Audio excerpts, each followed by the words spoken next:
कमजोर कभी माफ नहीं कर सकते। माफी तो ताकतवर इंसान की पहचान होती है। महात्मा गांधी।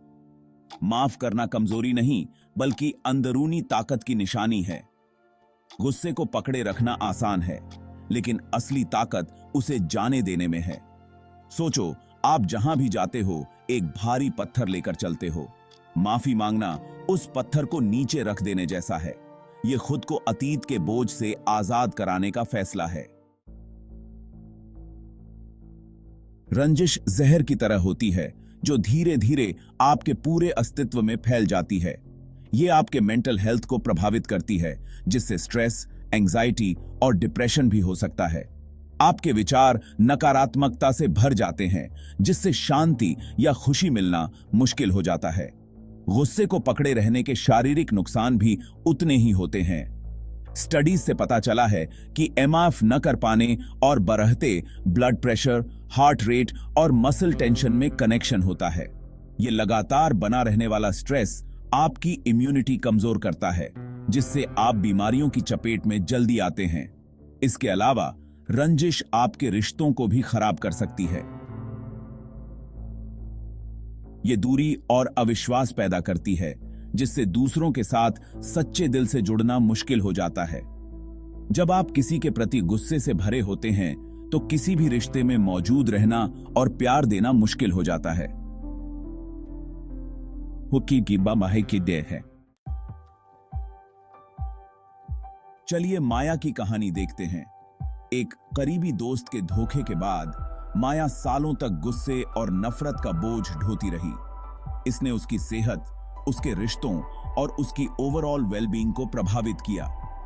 एक दिन माया ने फैसला किया कि वह अब अपने अतीत के दर्द से खुद को परिभाषित नहीं होने देगी। उसने अपने दोस्त के लिए नहीं, बल्कि खुद के लिए माफ करने का साहसिक कदम उठाया।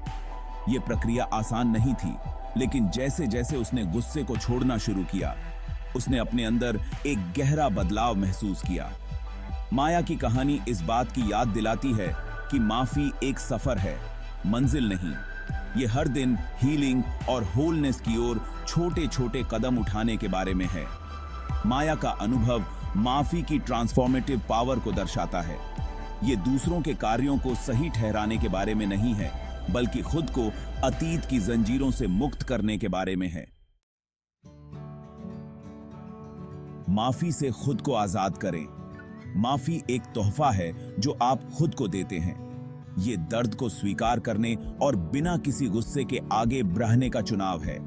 माफ करने से आप नेगेटिव इमोशन से मुक्त होते हैं। स्टडीज से पता चला है कि माफ करने से स्ट्रेस कम होता है, मेंटल हेल्थ बेहतर होती है और हैप्पीनेस बढ़ती है। माफी आपको दर्द और नफरत से मुक्त करती है, जिससे हीलिंग और ग्रोथ के लिए जगह बनती है। सेक्शन 5, एक बेहतर भविष्य को अपनाना। जब आप माफी चुनते हैं, तो आप खुद को एक उज्जवल भविष्य के लिए खोलते हैं।